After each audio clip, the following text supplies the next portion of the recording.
Hi, I'm Shashank Bhargav, and you're listening to Three Things, the Indian Express news show. In this episode, we talk about how the CPIM has over the years managed to woo more Muslim voters in the state of Kerala. We also take a quick look at the Bihar Police bill.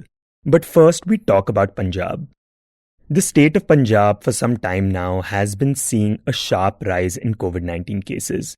It started in February with the state reporting over 1,000 cases a day.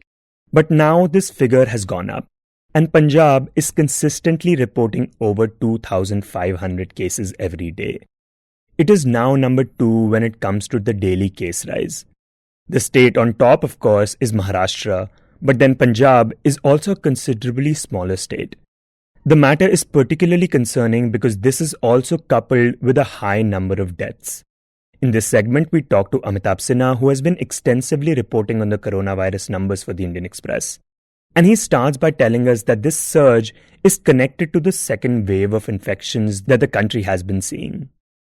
So I think this second wave of infections that has started in the second week of February, initially in Maharashtra and Punjab, but then now spread over many states. We are seeing it in Gujarat, even in Tamil Nadu, in Madhya Pradesh, Rajasthan as well, certainly in Delhi and Haryana.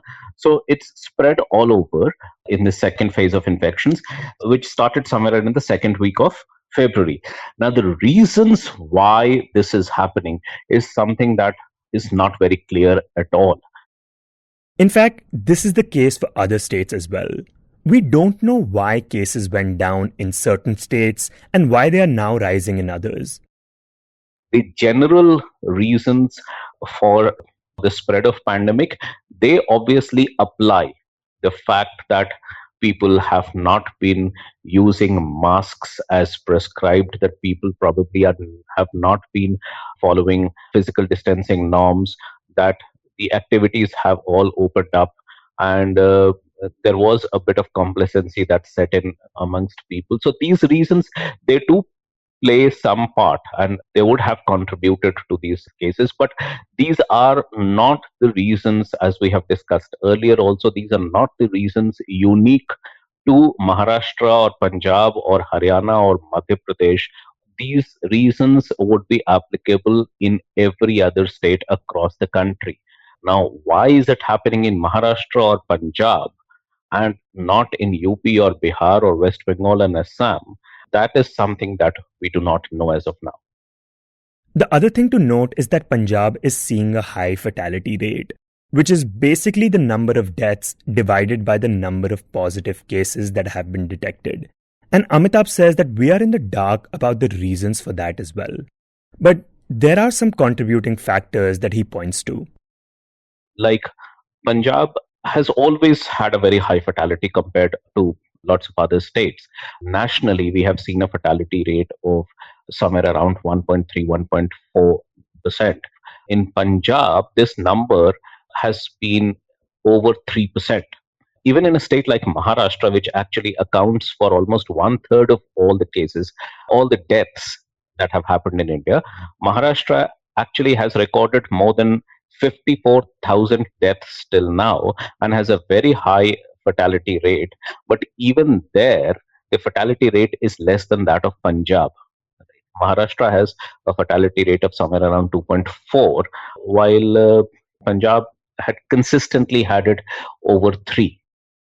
The reasons for this high fatality rate, Amitabh says, could also be partly because of some lifestyle issues in Punjab. The fact that in Punjab, obesity would be much more prevalent in a lot of other states. The fact that a large proportion of the population has lifestyle, diseases like diabetes, like hypertension, things which are known to become problematic in case of COVID-19 infection, things which complicate the disease further, and they also contribute to a lot of deaths in COVID-19 patients. But Amitabh says that these reasons alone, of course, would not lead to such a high fatality. And another reason given for such high deaths is the fact that a lot of people are turning up to hospitals late, when the situation has already significantly deteriorated. when it's difficult for doctors to bring the disease under control. But again, that is a reason that is not unique to Punjab. Such reports have come from across the country. In Maharashtra, we have had several such cases wherein people actually reached the hospital and died within a few hours, not even a full day. And these were all cases wherein people were trying to hide their COVID 19 infections, were not reporting it for whatever fear. And then only when the situation deteriorated that they were forced to go to a hospital, and by that time it was already too late. So that was also one of the reasons that was attributed in the case of Punjab. But as I said, it's not unique to Punjab. The other thing that has now come to light is the extent to which the UK variant is present in the state, the variant which is considered much more transmissible. Recently, the genomic sequencing was done for 104 samples in the state, and 81% tested positive for the UK variant. This was a significant finding and could possibly explain the surge of cases in Punjab. Because no other state has reported such a high proportion of the UK variant till now. 326 out of the 401 samples that were sent for genome sequencing, they have turned out to be positive for the UK variant. That's a very high proportion. That's like 80% of the 400 samples that turned out to be UK variant. Now, before this, all over the country, so far, only 284 UK variants from different samples were detected. So, 284 for the entire country, and Punjab now alone comes and finds this UK variant in 326 samples. So, certainly, I think we haven't seen this kind of widespread occurrence of the UK variant in any other state. Maybe once we start doing more and more genome sequencing, maybe we'll learn about other states also having this particular variant in much larger proportion. But as of now, as the situation stands today, Punjab obviously seems to have a very large occurrence of UK variant. Now, while this might explain the rise in cases, Amitabh says it doesn't explain the high fatality rate. Because the UK variant is more transmissible but is not more lethal than the other variants currently in circulation. Meanwhile, health experts are of course emphasizing that people should follow the basics. Wear masks, wash hands, maintain basic hygiene, and avoid large gatherings as much as possible. But the Punjab government is having a hard time convincing people to follow guidelines and avoid crowds. We spoke to Kamaldeep Singh Brar, who reports on Punjab for the newspaper, about this problem. And he said that in the beginning of the pandemic last year, people and various other institutions, even the religious ones, were cooperating just fine. And the first 2 or 3 months, people were almost following every instruction that government was giving to them.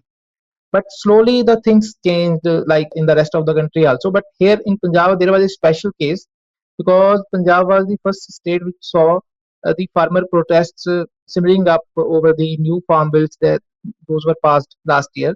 And that protest is still continue, but because it had started in Punjab, and it had started just when the lockdown was coming to end.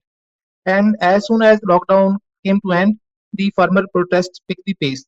And slowly it became a norm in Punjab that there would be big gatherings here and there. There would be protest marches and continuous dharna were going on. This, he says, is a big reason why people have stopped taking COVID-19 restrictions seriously now. Especially because that time, even the political parties had started holding rallies. Right now, the government in multiple districts has ordered a complete ban on social gatherings and related functions, except for funerals, cremations, and weddings, which will be allowed with only 20 persons in attendance. And a violation of this rule will attract a penalty of 10,000 rupees in these districts. But the people in the state are questioning this rule. People have asking for the reason that because at one point of time, the whole government, the whole political class, ruling or either in ruling or in opposition, they were themselves holding rallies to support the farmers. And there were big gatherings. All these gatherings were very big. So people are asking for the logic. Like why you relax the norms when COVID-19 was still a thing in the month of October or September. and then November, December. And when there were so many large gatherings were being held all across the state, then government was very much relaxed. No one was being challened or something like that. But now suddenly they are again in action. So here, the discontinuity of the government in implementing these restrictions and their own instructions, it is also a problem here, that people are not able to cope with it, that how sometime COVID is more serious than when it is not. Plus, the other thing to note is that this is an election year for Punjab. Plus, the state is planning celebrations for the 400th anniversary of Guru Tegh Bahadur, the ninth of the 10 gurus who founded the Sikh religion. And Kamaldeep says that functions for it are already going on. And Punjab government also has its plan for this occasion, like they had for the 550th birthday anniversary of Guru Nanak Dev Ji. In the same manner, Punjab government has its own plans for the 400th birth anniversary of Guru Tegh Bahadur.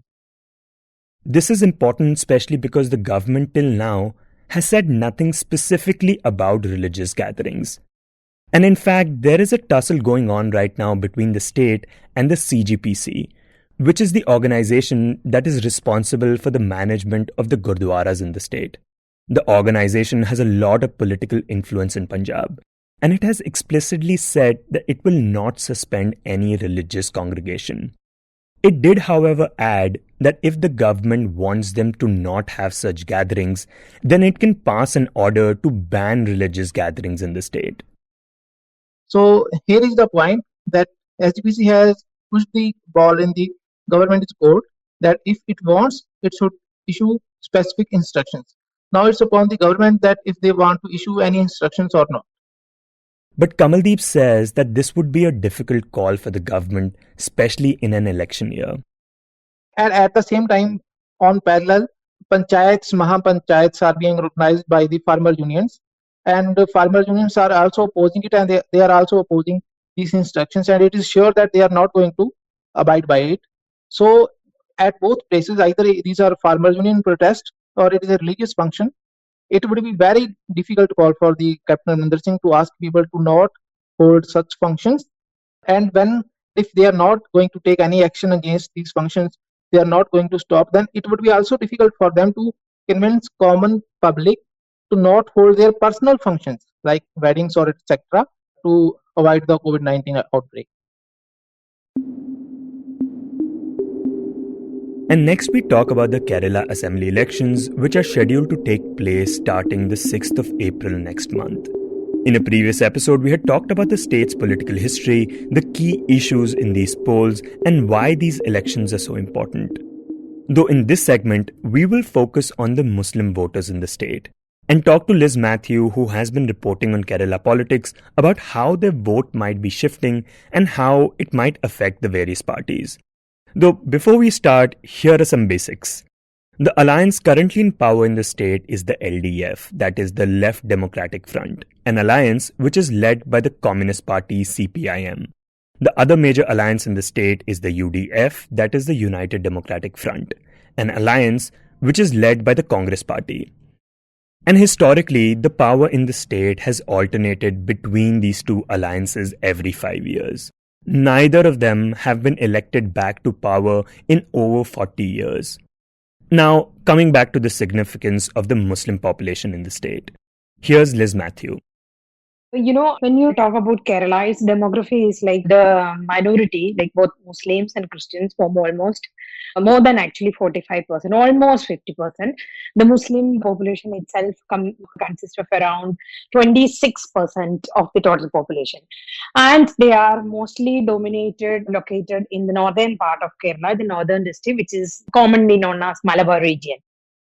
Liz says that the community is also very influential in the state, especially to its economy.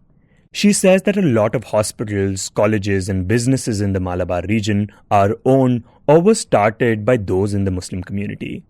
And in this region, the party that is most prominent is the Indian Union Muslim League, or the IUML. And it is part of the UDF alliance, the one led by the Congress.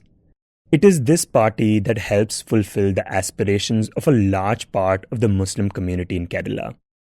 And also, there is no question of like Muslims being brought to the mainstream because Muslims are in the mainstream in Kerala. So that way, the IUML is also important. But of late, what happened was like the IUML's kind of influence is, I wouldn't say it's lost or something, it is slightly diminishing. This, she says, is partly because of other more fundamental parties that have over the years come up in the state. This includes the Social Democratic Party of India, or SDPI.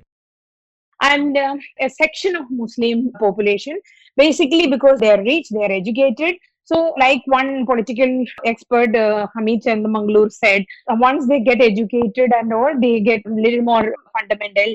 And also, the Muslim youth increasingly want the parties to take stand without diluting when it comes to the Muslim issue. They want whichever party is there to talk about the Muslim issues, the issues close to the community without diluting or without any fear of losing votes or something. And the SDPI is a party like that. Now, the Indian Union Muslim League losing traction could hurt the UDF alliance, which is hoping to come to power this time. Though meanwhile, Muslim voters are considering the CPIM-led LDF as a viable option, even though the CPIM has traditionally garnered the Hindu vote in the Malabar region. And this has to do with what has happened in the last few years, and what the current Chief Minister and CPIM leader Pinarayi Vijayan has done to woo the Muslim voters. When the Sabrimala issue came up in 2018, there was a drastic fall in the Hindu vote base of the CPIM. So he realized that it was reflected in the 2019 Lok Sabha election. The CPIM managed to get only one seat of the 20 seats, Lok Sabha seats from the state. During the Sabrimala controversy, the Supreme Court in 2018 had ordered that all Hindu pilgrims would be allowed to enter the Sabrimala temple in the state regardless of their gender. Even though the temple did not allow women who were between the ages of 10 and 50. And that time, the Pinarayi Vijayan government had said that they supported the decision and stood for gender equality and therefore will provide facilities and protection for women pilgrims to Sabrimala. This is what had made the party unpopular with the Hindu voter base. And immediately Vijayan got into action mode and he started making moves to woo the Muslim community because he had to compensate what they lost the Hindu vote. Not just the Muslim, he also tried to woo the Christian support base in the central Kerala. The Christian community in the central Kerala. When the issue of CAA came up, Vijayan became the face of the protests against CAA, the political face of protests against CAA. No other chief minister in the country actually reacted like Vijayan, and he was seen in almost every protest march or any gathering, irrespective of the party, irrespective of the group. He was seen sharing dice with the Muslim leaders, and he always talked vehemently against it. And he said that we will never allow CAA to be implemented in state, and rest assured. This has given a kind of assurance among the Muslims, especially the youth, and they feel that the CPIM is more or stronger or is more particular about protecting the rights of the Muslim community. But Liz says that this was not just the case with CAA. Even during the beef controversy, Pinarayi Vijayan had spoken up. This was when the news of beef being reportedly banned at a local police academy had stirred controversy. That time, for example, the Congress had reacted very differently from the left. The Congress party were in a fixed dilemma because of they couldn't lose the Hindu support base also. They were accused of taking a soft Hindutva stand. When Congress was accused of taking a soft Hindutva approach, Vijayan went ahead and took a very pro-Muslim stand. And he actually even risked the allegation, risked that he might even supporting the fundamental groups of Muslims, Islamic groups in the state. He even shared dice with very prominent, very strong conservative and fundamental Muslim leaders who are politically against the left parties. The Congress at the time said that the CPIM could do this because it is not a national party. But the move, however, did make a lot of Muslim voters more confident about the Communist Party. And it is also because of these reasons that the CPIM and the LDF alliance is seen as a strong contender against the BJP. Also, BJN always talk of anti-BJP when he always makes anti-BJP and anti-RSS comments because CPIM is ideologically at war with the right wing. So obviously he can afford it. Although this is despite the fact that the majority of the communist support base came from the Hindus.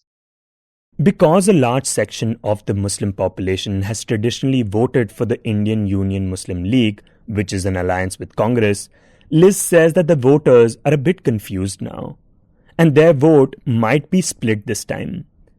Also because the Congress, for one, is not really trying hard to garner the Muslim vote. Congress as a party doesn't do much because Congress has a very secular image generally. And also because of IUML is present, they don't have to actually go out and woo the Muslims. But if you look at the leadership of Congress, we will see there are a lot of prominent young leaders also, prominent leaders and also young leaders from the Muslim community in the Congress. Like this is Anwar Sadat, Siddiq, and Shafi Parambil. There are a number of young Congress MLAs in the state. So the Congress's second-run leadership or young next generation leadership is actually a mixed bag from different communities, whether there are Hindus, there are Christians, and there are Muslims. So Congress, I don't think that Congress is in a mission mode to kind of out and out, visibly out and out wooing the Muslims because they think that IUML is there and it doesn't have to bother much about the community vote. And in the end, we talk about the Bihar Police Bill, which was passed on Tuesday in the Bihar State Assembly. The bill seeks to convert the existing Bihar military police, which has 21 battalions, into a special armed force. And this bill is being described as draconian because of the powers it will give the force. In reaction to the bill, the State Assembly saw opposition parties protesting on Tuesday. The leader of opposition and RJD leader Tejasvi Yadav and over 50 other opposition leaders also staged a protest at the busy Dak Bungalow crossing in Patna. The state police later used water cannons to bring the situation under control. In this segment, we talk to Santosh Singh, who covers Bihar for the Indian Express, about this bill. In the first place, Bihar Chief Minister Nitish Kumar has been planning to bring a specialized bill for a long time. He wants to raise a specialized force on the lines of CISF. CIFS meaning the Central Industrial Security Force, which provides security at places like the airport, various industrial units, and government infrastructure projects. Similarly, Nitish Kumar wanted a specialized force that can be stationed at vital installations. You have Bihar has problems like Naxalism. It shares border with Nepal, West Bengal, Jharkhand, Uttar Pradesh. So with this view, Bihar government is planning to bring Bihar Special Armed Police Bill 2021. There are 2-3 provisions which are at the bone of contention, which Tejasvi Yadav and other opposition leaders raised yesterday. The bill says that the specialized armed force will have the power to arrest without a warrant and conduct searches without a warrant on just the basis of suspicion.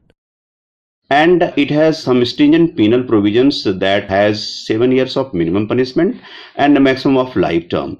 So these are the 3 contentious issues which made opposition stall the proceedings despite all their efforts not to allow passage of bill in the State Assembly. It was passed in the late evening. There had been unruly scenes. For the first time in many years, additional forces were brought inside the house. 12 RGD and other opposition MLAs had to be marshalled out. Some MLAs were even seen being dragged out of the assembly and some even suffered injuries. The bill will now go to the upper house in the state and if passed there, will be made into a law after it is signed by the governor. The opposition says that the bill will give unbridled power to the police and bring back the police raj in the state. But Santosh says that the present government claims that other states already have such forces. CISF does the similar work. It has powers to arrest, but it can't investigate. On the same lines, these specialized police force would have no powers to, once somebody is arrested, he or whosoever the police officer is immediately hand over that person to the nearest police station, and that police station can take over the investigation. But what is said, you don't need the permission of magistrate to arrest somebody. You don't need a warrant. These are the things which makes opposition think that could be police raj. You were listening to Three Things by the Indian Express. Today's show was written and produced by me, Shashank Bhargav, and was edited and mixed by Suresh Pawar. If you like the show, then do subscribe to us wherever you get your podcasts. You can also recommend the show to someone you think will like it, share it with a friend or someone in your family. It's the best way for people to get to know about us. You can tweet us at Express Podcasts and write to us at podcasts@indianexpress.com.